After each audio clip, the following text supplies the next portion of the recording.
Student आज हम इस वीडियो में 24 फरवरी 2025 को क्लास 12 हिंदी के जितने भी स्टूडेंट हैं और इस बार 24 फरवरी को पेपर देने वाले हैं तो हम उन सभी स्टूडेंट के लिए लेकर आए हैं हिंदी का एक वायरल पेपर जो है 2025 बोर्ड परीक्षा के लिए। तो जितने भी स्टूडेंट इस बार पेपर देने वाले हिंदी का और उनका भी टारगेट है भैया हिंदी में 95% का, हिंदी में 95% फोड़ने का, तो आज की इस वीडियो को शुरू से लेकर लास्ट तक जरूर देखिएगा। यहाँ पर देखिए स्टूडेंट 2025 पेपर है क्लास 12 हिंदी का। पेपर कोड आप लोग देख लीजिए 670 YG पेपर कोड है। पूर्णांक आप लोगों का क्लास 12 हिंदी का 100 नंबर का होता है, ठीक है। उसके बाद में समय आपको वही दिया जाएगा जो हर एक सब्जेक्ट में दिया जाता है, 3 घंटा 15 मिनट, ठीक है। उसके बाद में निर्देश में कि 15 मिनट परीक्षार्थियों को जो ये पेपर है, ये भैया जो पेपर है आपको ये पेपर को अच्छे से पढ़ लेना है, ठीक है। तो 15 मिनट आप लोग पेपर को बोर्ड एग्जाम में पढ़ लीजिएगा। और देखिए हिंदी में 2 खंड है, 2 खंडों के सभी प्रश्नों के उत्तर देना अनिवार्य है, यानी एक हिंदी व्याकरण और एक हिंदी गद्य के, ठीक है। ये 2 टॉपिक आपके आ जाते हैं इसमें, यानी खंड का और खंड खा में, ठीक है। समझ में आ गया। उसके बाद में देखिए स्टूडेंट हम सबसे पहले खंड का के सारे प्रश्नों को तैयार करेंगे जो हमें इसमें 50 नंबर दिलाकर जाएगा।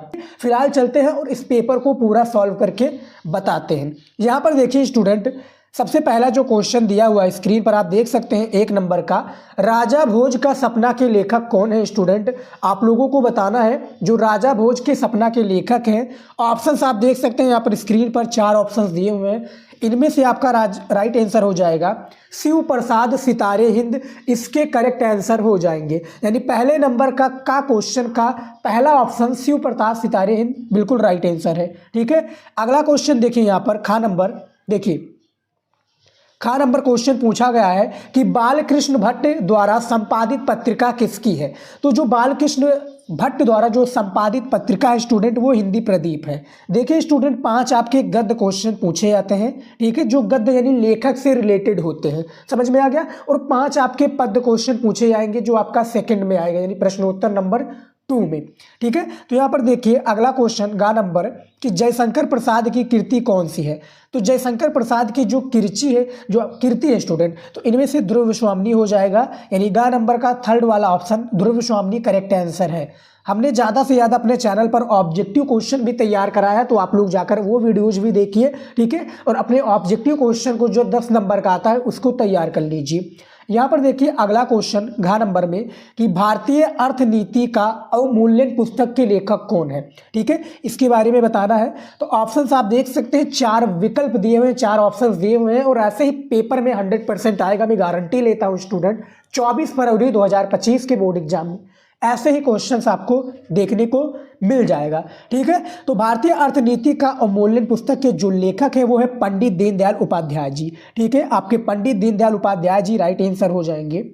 अगला क्वेश्चन है अड़ा नंबर, यहाँ पर देखिए संसद से सड़क तक रचना किसकी है, ठीक है। मुक्तिबोध की है, धूमिल की है, या सच्चिदानंद आगे की है, या नागार्जुन की है, ठीक है। तो संसद से सड़क तक जो धूमिल, इसके राइट आंसर हो जाएंगे, यानी अड़ा नंबर का आपका 2nd वाला ऑप्शन बिल्कुल करेक्ट आंसर है, ठीक है। अब देखिए स्टूडेंट यहाँ पर आ गया है प्रश्नोत्तर नंबर 2। इसमें क्या है, पद्य के 5 क्वेश्चन से डियर स्टूडेंट पूछे जाते हैं, ठीक है। 5 क्वेश्चन जो कि कवि की श्रेणी में पूछे जाते हैं, तो ऐसे ही आप लोगों का क्वेश्चन पूछा जाएगा। यहाँ पर देखिए 2nd क्वेश्चन का नंबर क्वेश्चन है कि हिंदी साहित्य के इतिहास में, यहाँ पर देखिए कल या काल को स्वर्ण, यहाँ पर देखिए काल है, ठीक है, काल को स्वर्ण युग कहा जाता है। किस काल को कहा जाता है स्टूडेंट, ये आप लोग बताइएगा। स्वर्ण युग की बात हो रही तो यहाँ पर भक्ति काल को लगा दीजिएगा, ठीक है। दूसरे नंबर का आपका 2nd ऑप्शन भक्ति काल बिल्कुल करेक्ट आंसर है, ठीक है। यहाँ पर देखिए खा नंबर क्वेश्चन अनाम दास का पोथा के रचनाकार कौन है। आप सभी को पता होगा अनाम दास के पोथा, काफ़ी बार मैंने आप सभी को बताया है। इनमें से आचार्य हजारी प्रसाद द्विवेदी जी, इनके राइट आंसर हो जाएंगे। अशोक का फूल इनकी रचना है। उसके बाद में इनका कौन सा और रचना हो जाएगा, अशोक की फूल हो गया, ठीक है। और अनाम दास का पोथा, कबीर वाणी के डिक्टेटर भी यही है आचार्य हजारी प्रसाद द्विवेदी जी, तो ये सब याद रखिएगा, ठीक है। उसके बाद में देखिए कामायनी की विधा कौन सी है। देखिए कामायनी किसकी रचना है स्टूडेंट, तो ये भी पूछा जाएगा। तो कामायनी जयशंकर प्रसाद जी की रचना है। और कामायनी एक महाकाव्य है, जैसे साकेत एक महाकाव्य है, ठीक है, वैसे ही कामायनी एक महाकाव्य है। उर्वशी जो है शायद रामधारी सिंह दिनकर का एक महाकाव्य। तो आप लोग करेक्ट आंसर बताइएगा, क्या उर्वशी वाला मैं सही हूँ, ठीक है। लेकिन कामायनी जो विधा है वो महाकाव्य पर आधारित है। साकेत का पूछा जाए तो साकेत एक महाकाव्य है और साकेत के रचनाकार मैथिली शरण गुप्त जी है, ठीक है। उसके बाद में देखिए मैथिली शरण गुप्त की रचना है स्टूडेंट, ये क्वेश्चन जो है आपका थोड़ा गलत आ गया है, ठीक है। इसमें जो मैथिली शरण गुप्त की रचना होनी चाहिए वो एक आई थी ऑप्शंस में पदछेड़ा, मैं आपको लिख कर दिखा देता हूँ, ठीक है। पदछेड़ा हो जाएगा, ये देखिए ये राइट आंसर हो जाएगा। पदछेड़ा जो है पदछेड़ी हो जाएगा इसका राइट आंसर, मैथिली शरण गुप्त की रचना है, ठीक है। बाकी के जो चारों ऑप्शन से गलत है, मैंने आपको राइट आंसर सीधा डायरेक्ट बता दिया है, ठीक है, समझ में आ गया। उसके बाद में देखिए अड़ा नंबर क्वेश्चन, देखिए अड़ा नंबर क्वेश्चन पूछा गया है, दिनकर जी ने किस स्वर्ण निर्मित छंद का प्रयोग रसवंती नामक रचना में किया है, ठीक है। तो दिनकर जी यानी रामधारी सिंह दिनकर जी की बात हो रही, तो इनमें से जो सेकंड वाला प्रीति हो जाएगा ये राइट आंसर हो जाएगा स्टूडेंट, ठीक है। तो 5 जो हमारे पद से क्वेश्चन थे मैंने भी वो उसको भी बता दिया है, यहाँ पर आप लोग बाकायदा देख सकते हैं। तो टोटल 10 आपके ऑब्जेक्टिव क्वेश्चन यानी बहुविकल्पीय क्वेश्चन हिंदी में पूछे जाते हैं, मैंने आप सभी को बता दिया है। अब यहाँ पर हमारा देखिए तीसरा क्वेश्चन स्टार्ट हो जाता है। देखिए तीसरा क्वेश्चन स्टार्ट हो चुका है कि निम्नलिखित गद्यांश पर आधारित यानी गद्यांश पर आधारित प्रश्नों के उत्तर दीजिए। मैंने आप लोगों को गद्यांश काफ़ी बार हल करना सिखा दिया है, फिलहाल एक बार फिर से मैं सिखा देता हूं कि कैसे आप लोगों को पूरा गद्यांश को हल करना है। और ये जो 10 नंबर होता है स्टूडेंट, यहाँ पर आप देख सकते हैं ये फ्री के होते हैं, ठीक है। 10 में से तो आप 9 नंबर तो अपना फिक्स ही रखिए, क्योंकि 10 में से 9 नंबर आपका फिक्स है, कोई नहीं काट सकता, बहुत ही ईजी है, इसको हर एक कमजोर स्टूडेंट कर सकता है बहुत ही आसानी से। कैसे करेगा चलिए बात कर लेते हैं। देखिए यहाँ पर देखिए 5 गुणे 10 2 5 गुणे 2 लिखा यानी 5 दूनी 10, यानी हर एक क्वेश्चन जो होता है 2 नंबर का होता है। और यहाँ पर 5 क्वेश्चन दिए हुए स्क्रीन पर देख सकते हैं, 5 क्वेश्चन हैं, ठीक है। अब ये जो गद्यांश होता है डियर स्टूडेंट, ये 2 गद्यांश आपके पेपर में पूछे जाते हैं, ठीक है। दोनों में से किसी एक को करना है, जिसके लिए आपको एग्जामिनर 10 नंबर देगा। अब देखिए 10 नंबर इतनी आसानी से नहीं देगा, हर एक क्वेश्चन का आपको आंसर देना पड़ेगा, तब जाकर आपको 2 नंबर दिया जाएगा। और टोटल 5 क्वेश्चन है, तो 5 गुणे 2 बराबर कितने हो गए, 10 नंबर आपका यहाँ पर फिक्स हो जाता है। अब 10 नंबर कैसे प्राप्त करेंगे तो चलिए देख लेते हैं। हमें क्या करना है, यहाँ पर बाकायदा दिया हुआ है कि निम्नलिखित गद्यांश के आधारित प्रश्नों का उत्तर दीजिए। हमें क्या करना है, केवल प्रश्नों का उत्तर देना, फालतू चीजें नहीं करना है, ठीक है। तो अब देखिए कौन सा प्रश्न, जैसे यहाँ पर देखिए सबसे पहला क्वेश्चन पूछा गया है, देख सकते हैं कि उपयुक्त गद्यांश के पाठ का शीर्षक और लेखक का नाम लिखिए, ठीक है। तो हमें क्या करना है, ये जो गद्यांश दिया हुआ है यहाँ पर आप देख सकते हैं, भूमि का निर्माण देवों ने किया है, वो अनंत काल से है, उसके भौतिक रूप सौंदर्य और समृद्धि के प्रति सचेत होना आवश्यक कर्तव्य है। अब आप लोगों ने पढ़ा, आपको चैप्टर का नाम नहीं पता है, फिर भी आप कैसे करेंगे चलिए बता देता हूं। देखिए चैप्टर का नाम पता नहीं है तो इसमें देखिए की पॉइंट होता है, की पॉइंट यानी क्लू मिल जाता है ना, जिससे क्या होता है कि हमें आइडिया लग जाता है कि इस चैप्टर से। देखिए यहाँ पर पृथ्वी की बात हो रही है, राष्ट्रीयता की बात हो रही है, देवो भूमि की बात हो रही है, तो भैया ये जो आपका फर्स्ट चैप्टर है राष्ट्र का स्वरूप, आप लोगों ने चैप्टर का नाम पढ़ा होगा, राष्ट्र का स्वरूप, जिसके लेखक कौन है, वासुदेव शरण अग्रवाल जी हैं। इस चैप्टर से आपका लिया गया है गद्यांश, ठीक है। अब आपका यहाँ पर 2 नंबर कंफर्म हो गया। 2 नंबर कैसे कंफर्म हो गए कहेंगे सर, देखिए आपने चैप्टर का नाम बता दिया और अपने लेखक का नाम बता दिया जो वासुदेव शरण अग्रवाल जी हैं, तो हमें क्या करना था, हमें क्या है, संदर्भ लिखना था। अब संदर्भ कैसे लिखेंगे डियर स्टूडेंट, संदर्भ के लिए आपको करना क्या है, आपको हमारी वीडियोज देखनी पड़ेंगी, ठीक है। कॉपी में कैसे हमने बताया गद्यांश को सॉल्व करना बहुत ही ईजी तरीके से, तो उसमें मैंने संदर्भ भी लिखकर बताया है कि कैसे आप लोगों को पेपर में संदर्भ लिखना है। संदर्भ एक अहम भूमिका होती है गद्यांश में, उससे ये आइडिया लग जाता है कि किस चैप्टर से लिया गया है आपका गद्यांश, ठीक है। ये क्लियर हो गया। उसके बाद में देखिए दूसरा क्वेश्चन, रेखांकित अंश की व्याख्या कीजिए। अब आप जान लीजिए कि आप कमजोर हैं, बिगिनर है स्टूडेंट, आपको नहीं पता है गद्यांश को कैसे हल करना है, तो रेखांकित अंश की व्याख्या पूछी गई है। तो ये जो रेखा खींची हुई है ना कि भूमि का निर्माण देवों ने किया है, वो अनंत काल से है, ठीक है। यहां से लेकर हमें यहां तक इसकी व्याख्या बतानी यानी इसका अर्थ बताना है, जो वासुदेव शरण अग्रवाल जी ने इसका अर्थ बताया है, ठीक है। तो हमें डिटेल में इनका अर्थ बता देना है स्टूडेंट। अब इसका अर्थ आपको नहीं पता है, तब आप क्या करेंगे, जो रेखांकित अंश की व्याख्या पूछी गई है इसके आगे भैया यही उठाकर पेस्ट कर देंगे। यानी भूमि का निर्माण देवों ने किया है, ये अनंत काल से यहाँ से लेकर यहाँ तक आप लिख देंगे, तब भी आपका 1 नंबर फिक्स है, क्योंकि आपने लिखा है। ठीक है, नहीं लिखे होते तो 1 भी नंबर नहीं मिलता, लेकिन आपने मेहनत किया तो एग्जामिनर आपका 1 नंबर जरूर देगा। ठीक है, समझ में आ गया स्टूडेंट। तो रेखांकित अंश की व्याख्या भी हो गई। बाकी के जो 3 क्वेश्चन होते हैं इसी गद्यांश से रिलेटेड होते हैं। कैसे आपको इसका आंसर मिल रहा है, देखिए इसका आंसर आपको इसी में मिलेगा। जैसे यहाँ पर देखिए तीसरा नंबर क्वेश्चन पूछा गया है, भूमि के प्रति हमारा क्या कर्तव्य है। ठीक है, भूमि के जो प्रति हमारा कर्तव्य है ये क्या है, यहाँ पर देखिए स्टूडेंट इसके बारे में बताया गया है। देखिए भूमि के प्रति हमारा जो कर्तव्य है, ये देखिए भूमि का निर्माण देवों ने किया है, वो अनंत काल से उसके भौतिक रूप, सौंदर्य और समृद्धि के प्रति सचेत होना हमारा, या देखिए हमारा आवश्यक कर्तव्य है स्टूडेंट। तो यहाँ से लेकर आपका यहाँ तक ये जो गद्यांश है स्टूडेंट, इसी में आपको आंसर मिल जाएगा। देखिए मैंने आंसर भी ढूंढना आपको बता दिया है। जो पूछा गया था कि भूमि के प्रति हमारा कर्तव्य क्या है, तो भूमि का निर्माण देवों ने किया है। फिर यहाँ से देखिए यहाँ से लेकर यहाँ तक जो आवश्यक कर्तव्य है ये आपका 2 नंबर दिला जाएगा। ठीक है, 2 नंबर यहाँ पर आपका फिक्स हो जाएगा, इसका आंसर यही है। ठीक है, बाकी का आपका जो 4 नंबर क्वेश्चन दिया हुआ है, देखिए कि हमारी राष्ट्रीयता कब बलवती होती है, तो इसके बारे में बताना है। तो ये देखिए स्टूडेंट, हमारी जो राष्ट्रीयता है ये कब बलवती होती है, इसके बारे में बताना है। तो देखिए इसका आंसर, भूमि के पार्थिव स्वरूप के प्रति हम जितने अधिक जागरूक होंगे उतनी ही हमारी राष्ट्रीयता बलवती हो सकेगी। तो यहाँ से लेकर भैया आपका सेकंड क्वेश्चन का राइट आंसर, यानी जो 4 नंबर क्वेश्चन था, यहाँ से लेकर आपको यहाँ तक लिख देना है। ये भी क्लियर हो गया। ठीक है, आप यहाँ पर देख सकते हैं बाकायदा।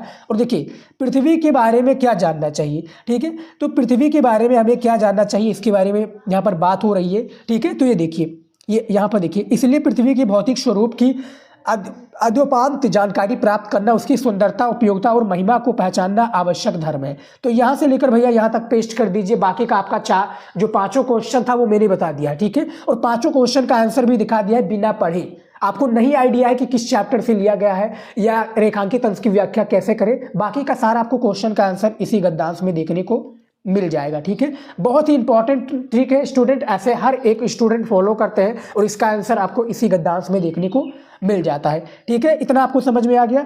अब सेकंड वाला भी आप ऐसे कर सकते हैं, अथवा वाला। मान लीजिए कि ऊपर वाला आपको नहीं अच्छा लग रहा है, आंसर नहीं पता है, तो आप मत कीजिएगा। ठीक है, उसका चैप्टर का नाम नहीं पता है तो मत कीजिए। सेम ऐसे भी इस ट्रिक में लगाइएगा।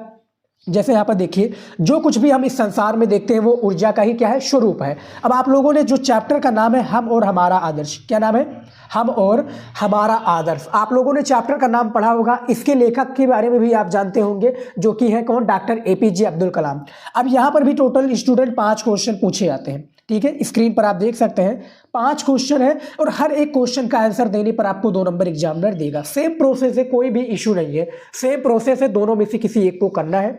और 2 क्वेश्चन जो होते हैं वो कंपलसरी होते हैं स्टूडेंट, आपको देखने को मिल जाएंगे हिंदी में, उपयुक्त पद्यांश और चैप्टर का नाम, और आपको रेखांकित अंश की व्याख्या। ये 2 क्वेश्चन आपको गद्यांश में भी देखने को मिलेंगे और जो आपका पद्यांश है इसमें भी आपको देखने को मिल जाएगा। और 10-10 नंबर का दोनों होता है गद्यांश पद्यांश आपके पेपर में।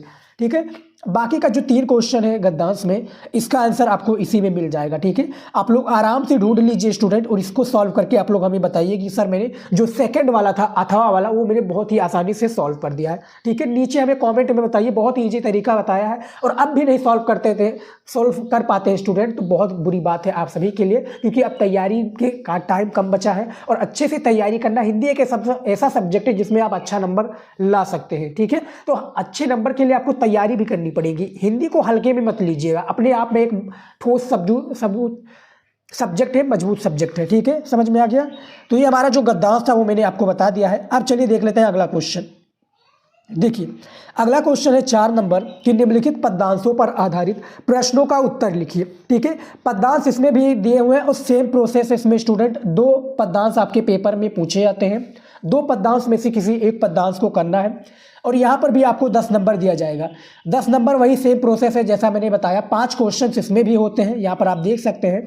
ठीक है, ये 5 क्वेश्चन है और 2 क्वेश्चन कंपलसरी था। मैंने बताया था कि रेखांकित अंश की व्याख्या और चैप्टर का नाम और उसके कवि का नाम या लेखक का नाम। ठीक है, तो यहाँ पर देखिए सबसे पहला क्वेश्चन पूछा गया है यही कि भैया उपयुक्त पद्यांश के शीर्षक और कवि का नाम लिखिए। ठीक है, तो आप लोगों ने यहाँ पर देखिए सबसे पहले लिखा क्या हुआ है, ये जो पद्यांश है कि मुझे फूल मत मारो, मैं अबला बाला, वियोगनी कुछ तो दया विचारो, होकर मधु के मीत मदन, पट तुम कट गरल लगारो, ठीक है, मुझे विकलता तुम्हें विफलता, ठहरो श्रम परिहारो।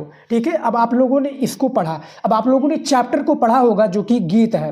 अब भैया गीत किसका है, एक होता है जो है किसका, इनका मैथिली शरण गुप्त जी का केकई का अनुताप, केकई का अनुताप आप लोगों ने देखा होगा, उन्हीं का मैथिली शरण गुप्त जी का सेकंड वाला जो पार्ट है वो है गीत। ठीक है, और ये गीत से ही लिया गया है, मैथिली शरण गुप्त जी इसके कवि हैं और गीत चैप्टर से लिया गया आपका ये पद्यांश है कि मुझे फूल मत मारो मैं अबला नारी वियोगिनी हूँ। ठीक है, यहाँ पर भी भैया आपको 2 नंबर दिया जाएगा। बाकी का रेखांकित अंश की व्याख्या कर लीजिए यहाँ पर। ठीक है, और बाकी का जो 3 क्वेश्चन इसका आंसर आप लोग दे दीजिए, आपका टोटल 10 नंबर का जो है पद्यांश क्लियर है। ठीक है, अब सेम प्रोसेस इसमें भी है, दूसरा वाला भी आप कर सकते हैं, जैसे ये लिखा हुआ है कि हंसता है नंद खल के, बहता कहता कुल कुल कल कल कल तल। ठीक है, देखना नाचता हृदय, बहने का महा बिकेल बहने का महा बिकल बेकल। ठीक है, तो ये जो लिया गया है भैया आप लोगों को पता होगा, मैंने काफ़ी बार बताया है, बादल राग।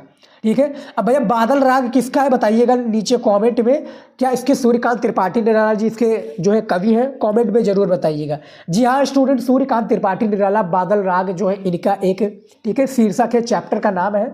तो दोनों में से किसी एक को करना है और इसके भी 5 क्वेश्चन दिए हुए हैं, यहाँ पर आप देख सकते हैं। ठीक है, तो 5 क्वेश्चन में से जो भी आपको अच्छा लगता है वो आप लोग कर लीजिए बाबू, और अपना जो है 10 नंबर बटोर लीजिए।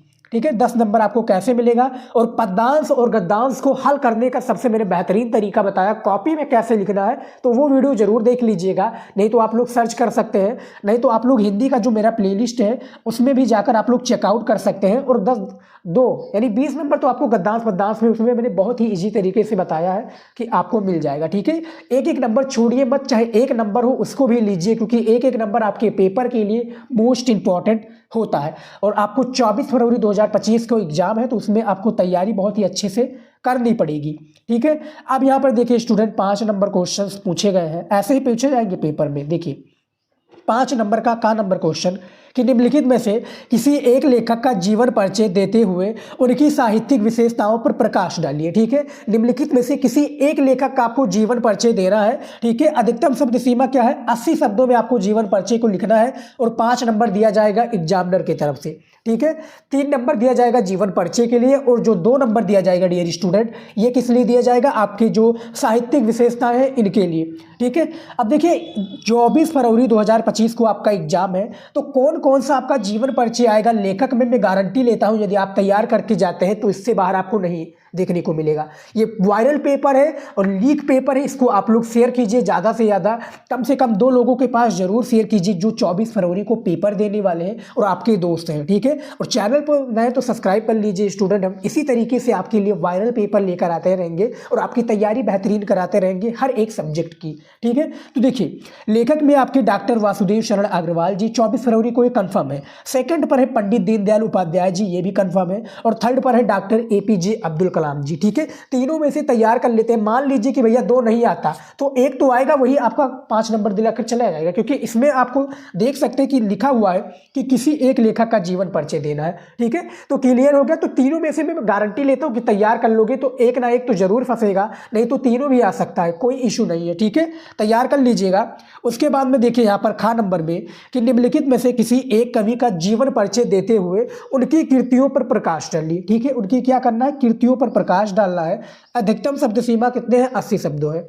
ठीक है, ये कवि का जीवन परिचय है।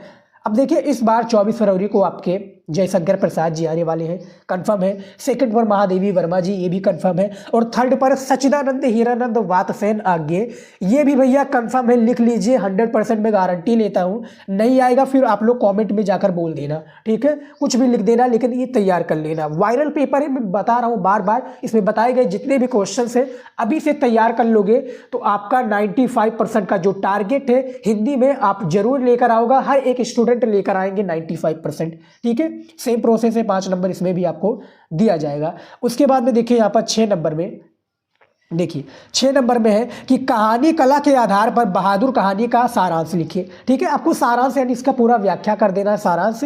इसमें भी 80 शब्दों में आपको लिखना है और ये 5 नंबर का होता है। ठीक है, और ये हर साल आने वाला एक मोस्ट इंपॉर्टेंट टॉपिक है स्टूडेंट, कहानी। ठीक है, तो तैयार कर लीजिए। अब इतने में ही कहानी खत्म नहीं होता है, यहाँ पर देखिए अथवा करके लिखा हुआ है कि लाठी कहानी के प्रमुख पात्र का चरित्र चित्रण कीजिए। ठीक है, तो दोनों में से किसी एक को करना है, चाहे आप भैया बहादुर का कर लीजिए या आप लाठी का कर लीजिए। ठीक है, 7 नंबर क्वेश्चन देखिए कि स्वपठित खंडकाव्य के आधार पर किसी एक खंडकाव्य के प्रश्न का उत्तर लिखिए। ठीक है, 80 शब्दों में ये भी देना है, 5 नंबर का होता है। और ये देखिए यूपी के अलग अलग डिस्ट्रिक्ट में अलग अलग खंडकाव्य चलता है। जैसे मेरे यहाँ पर मैं बात करूँ डियर स्टूडेंट, तो त्यागपति खंडकाव्य चलता है, हमारी डिस्ट्रिक्ट की मैं बात कर रहा हूँ। ठीक है, आपके डिस्ट्रिक्ट में जो खंडकाव्य चलता है मैंने सभी पर वीडियो बना दिया है, वो चाहे आपका श्रवण कुमार हो या रश्मरथी हो या सत्य की जीत हो या मुक्ति यज्ञ हो। ठीक है, सभी पर मैंने वीडियो बनाया, अपने चैनल पर जाकर आप लोग देख लीजिएगा। और मैंने भी आप सभी को बताया था, काफ़ी बार मैंने बताया था कि कैसे आप लोगों को ढूंढना है। यदि आपको नहीं पता कि आपके डिस्ट्रिक्ट में कौन सा खंडकाव्य चलता है तो उसके लिए सबसे ईजी तरीका है बुक और क्वेश्चन बैंक। ठीक है, जाएंगे आप लोग खंडकाव्य के जो सेक्शन होगा पाठ में, वहाँ पर आपको हर एक चैप्टर पर नीचे दिया होगा कि इस भैया जिले के, जैसे बस्ती जिले का या मान लीजिए प्रयागराज का, ठीक है, या मेरठ का या आपका बनारस का या कोई भी, ठीक है, सभी का भी आप लोग जाकर वहाँ पर देख सकते हैं और आपकी डिस्ट्रिक्ट का खंडकाव्य मिल जाएगा। ये भी हर साल आने वाला एक मोस्ट इंपॉर्टेंट टॉपिक है। ठीक है भैया, तैयार कर लीजिए, 80 शब्दों में होता है, बहुत इंपॉर्टेंट होता है, तैयार कर लोगे तो आपके पेपर में आएगा। अब देखिए यहाँ पर आ गया है खंड खा स्टूडेंट। खंड खा में देखिए हिंदी व्याकरण के सारे क्वेश्चंस यहाँ पर स्टार्ट हो गए हैं। 50 नंबर भैया हमें खंड खा यानी हिंदी व्याकरण से लेना है। कैसे लोगे चलिए देख लेते हैं। ठीक है, ये भी आपका इंपॉर्टेंट क्वेश्चन है। कॉपी में जितने स्टूडेंट लिख रहे हैं बहुत बहुत बधाइयाँ, वो अच्छे से तैयारी कर रहे हैं और 100% स्टडी पर ध्यान देकर पढ़ाई कर रहे हैं। ठीक है, इंपॉर्टेंट क्वेश्चन है और तैयार कर लीजिए। ठीक है, चलिए देख लेते हैं। यहाँ पर देखिए 8 नंबर क्वेश्चन देखिए कि निम्नलिखित संस्कृत गद्यांशों में से किसी एक का ससंदर्भ हिंदी में अनुवाद कीजिए। ठीक है, किसी एक का आपको ससंदर्भ हिंदी में अनुवाद करना, जिसके लिए आपको 7 नंबर एग्जामिनर देगा। ठीक है स्टूडेंट, अब देखिए 7 नंबर का ये संस्कृत का गद्यांश होता है। यहाँ पर आप देख सकते हैं ये संस्कृत का गद्यांश दिया हुआ है और ये दिया हुआ है, अथवा करके 2 पूछे जाते हैं डियर स्टूडेंट, जिनमें से करना आपको एक ही है। यहाँ पर बाकायदा लिखा हुआ है, ऊपर आप देख सकते हैं। ठीक है, कि किसी एक का ससंदर्भ हिंदी में अनुवाद करना है। अब यहाँ पर देखेंगे स्टूडेंट तो आप लोग सोचेंगे कि ये 7 नंबर किस लिए दिए हैं। देखिए यहाँ पर आपका 2 क्वेश्चन पूछा जाता है, एक आपको संदर्भ लिखना है कि भैया किस चैप्टर से लिया गया है ये, और सेकंड आपको इसका हिंदी में अनुवाद करना है। जिस तरह से इंग्लिश में ट्रांसलेशन आता है, हिंदी टू आपको इंग्लिश करना पड़ता है। ठीक है, सेम इसी प्रकार से ये आपका आया हुआ है। कौन सा स्टूडेंट, ये संस्कृत का है और इसको हमें हिंदी में कन्वर्ट करना है, यानी इसका ट्रांसलेशन करके हिंदी में बताना है अर्थ इसका। ठीक है, तो ये आप लोगों को तैयार कर लेना है। अब ये देखिए स्टूडेंट, मैं बात करूँ कि किस चैप्टर के इंपॉर्टेंट है जो कि आपके इस बार पेपर में पूछे जाएंगे संस्कृत का गद्यांश। तो ये जो चैप्टर का नाम है भैया महर्षि दयानंद। ठीक है, क्या नाम है, महर्षि दयानंद। आप लोगों ने चैप्टर को पढ़ा होगा महर्षि दयानंद, मैंने काफ़ी बार बताया है। ठीक है, इनके भैया इस बार कंफर्म है 5 आपको संस्कृत के गद्यांश को तैयार कर लेना है। और आप लोगों को संस्कृत का गद्यांश कैसे अनुवाद करना, कैसे संदर्भ लिखना, इस पर भी मैंने वीडियो बनाया हुआ है। ठीक है, तो आप लोग जरूर देख लीजिएगा। फिलहाल मैं चैप्टर का नाम बता दे रहा हूँ और ऐसे ही पेपर में क्वेश्चंस आएंगे। ठीक है, तो घबराना नहीं है, आपको पूरा सॉल्व करके जाना है। अथवा करके दिया हुआ ये वाला, तो दोनों में से किसी एक को करना है, जो आप लोगों को अच्छा लगे कर लीजिएगा। फिलहाल आपको चैप्टर का नाम नहीं पता है तो इसमें मैं की पॉइंट बताता हूँ, जिस तरह से मैंने हिंदी गद्य में बताया था सेम उसी प्रकार से यहाँ पर भी आप लोग देखिएगा। ठीक है, तो ये देख सकते हैं, ये आपका महर्षि दयानंद का सेम इसी प्रकार से ये महामना मालवीय चैप्टर से लिया गया है। यहाँ पर देख सकते हैं मदन मोहन मालवीय, जन्म प्रयाग, प्रतिष्ठित परिवार भवत। ठीक है, अब इस तरह से आप लोग देख लिए। ठीक है, तो आपको देखिए मदन मोहन मालवीय और एक आपका महामना मालवीय जो चैप्टर है, इससे तैयार कर लेना है 5 गद्यांश को, और 5 गद्यांश आपको तैयार कर लेना है महर्षि दयानंद से। ठीक है, तो ये आपका कंफर्म हो जाएगा 7 नंबर। 2 नंबर दिया जाएगा आपको संस्कृत के गद्यांश के लिए और 5 नंबर हिंदी के अनुवाद करने के लिए। सेम इसमें भी सही 7 नंबर है, जो कि श्लोक कह लीजिए या आप पद्यांश भी कह सकते हैं संस्कृत का। ठीक है, यहाँ पर देखिए खा नंबर क्वेश्चन में कि निम्नलिखित संस्कृत श्लोक में से किसी एक का ससंदर्भ सहित हिंदी में अनुवाद कीजिए। इसमें भी भैया आपको हिंदी में अनुवाद करना है।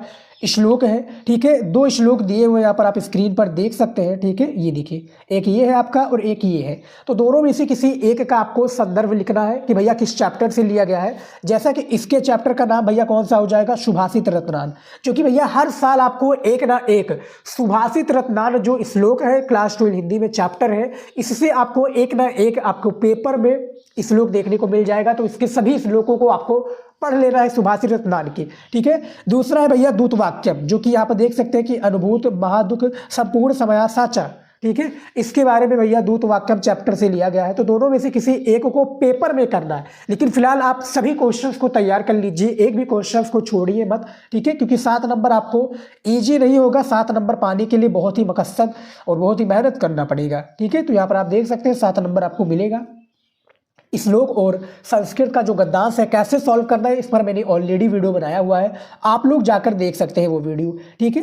अब यहाँ पर देखिए 9 नंबर क्वेश्चन में कि निम्नलिखित में से, यहाँ पर देखिए निम्नलिखित प्रश्नों में से किन्हीं 2 प्रश्नों के उत्तर लिखिए या उत्तर दीजिए, ठीक है। 4 नंबर है। अब भैया 4 नंबर कैसे मिलेगा, देखिए 3 क्वेश्चन है, 3 क्वेश्चन में से आपको 2 का संस्कृत में उत्तर देना। जैसे कि यहाँ पर मैं आपको एक दिखा देता हूँ, जैसे यहाँ पर लिखा है ना, देखिए मदन मोहन मालवीय जन्म कुत्र अभवत। अब यहाँ पर देखिए मदन मोहन मालवीय तो आपका सेम हो जाएगा, ठीक है, मदन मोहन मालवीय जन्म, ये जो कुत्र है इसको आप हटाकर यहाँ पर लिख देंगे प्रयाग नगरी, ठीक है भैया, प्रयाग नगरे में यानी प्रयाग राज में इनका जन्म हुआ था, ठीक है। मदन मोहन मालवीय का एक संस्थान ये बनारस हिंदू विश्वविद्यालय, आप लोगों को 1916 में इन्होंने इसकी स्थापना की थी, ठीक है, समझ में आ गया। फिर कुत्र को हटाकर अभवत लिख देंगे यहाँ पर, जैसे मदन मोहन मालवीय जन्म प्रयाग नगरे अभवत, ठीक है। अब आपका भैया 2 नंबर कन्फर्म हो गया। सेम इसी प्रकार से इसको भी कर लीजिएगा। तो टोटल आपको 2 ही क्वेश्चन करना है और चैप्टर आपको क्वेश्चन बैंक तो आपने लिया ही होगा, तो आपको तैयार कर लेना ये सभी क्वेश्चंस को, ठीक है। पेपर में आएगा 4 नंबर दिलाकर जाएगा। अब देखिए स्टूडेंट अगला क्वेश्चन यहाँ पर 10 नंबर क्वेश्चन, 10 नंबर का नंबर क्वेश्चन है कि करुण रस अथवा हास रस के स्थायी भाव के साथ उसकी परिभाषा उदाहरण सहित लिखिए, ठीक है। आपको करुण रस अथवा हास रस के स्थायी भाव के साथ उसकी परिभाषा उदाहरण सहित दे रहा है। अब यहाँ पर देखिए अथवा लगा है बाबू, देखिए अथवा लगा है, तो आप चाहे करुण रस का कर लीजिए या आप हास्य रस का कर लीजिए, दोनों में से किसी एक को करना है। और आपको कितने नंबर दिलाकर जाएगा भैया, ये आपको 2 नंबर दिलाकर जाएगा, तो दोनों में से किसी एक को तैयार कर लीजिए। उसके बाद में देखिए खा नंबर में कि रूपक अलंकार अथवा उत्प्रेक्षा अलंकार का लक्षण उदाहरण सहित लिखिए। 1 नंबर परिभाषा का और 1 नंबर उसके उदाहरण का, 2 नंबर दिया जाता है। और जो रस छंद अलंकार होता है ये हर साल आने वाला एक मोस्ट इंपॉर्टेंट क्वेश्चन है, टॉपिक है, तैयार कर लीजिए, ठीक है। तो रूपक अलंकार चेक कर लीजिए अथवा या उत्प्रेक्षा का, दोनों में से किसी एक को करना है। गा नंबर में है चौपाई अथवा रोला छंद का लक्षण एवं उदाहरण दीजिए, ठीक है। चौपाई अथवा रोला छंद के बारे में आपको बताना है, ठीक है। तो दोनों में से इसमें भी किसी एक को करना है, तो चाहे आप चौपाई का परिभाषा दे दीजिए या उसका उदाहरण लिख लीजिए या आप रोला का, ठीक है। तो हालांकि स्टूडेंट मैंने रस छंद अलंकार पर एक डेडिकेटेड वीडियो बनाया हुआ है जो कि तीनों टॉपिक एक ही वीडियो में कवर किया है, आप लोग जाकर देख लीजिए। और कौन सा इंपॉर्टेंट आपके टॉपिक पेपर में पूछे जाते हैं रस छंद अलंकार के, वो भी मैंने बताए हुए हैं, तो चैनल पर आपको मिल जाएगा, प्लेलिस्ट में भी आप चेकआउट कर सकते हैं, ठीक है। उसके बाद में देखिए यहाँ पर 11 नंबर क्वेश्चन, देखिए स्क्रीन पर दिया हुआ 11 नंबर कि निम्नलिखित में से किसी एक विषय पर निबंध लिखिए, ठीक है। 9 नंबर दिया जाएगा आपको निबंध के लिए, ठीक है। और यहाँ पर 4 निबंध दिए हुए हैं, किसी एक विषय पर यानी किसी एक टॉपिक पर आपको निबंध लिखना है।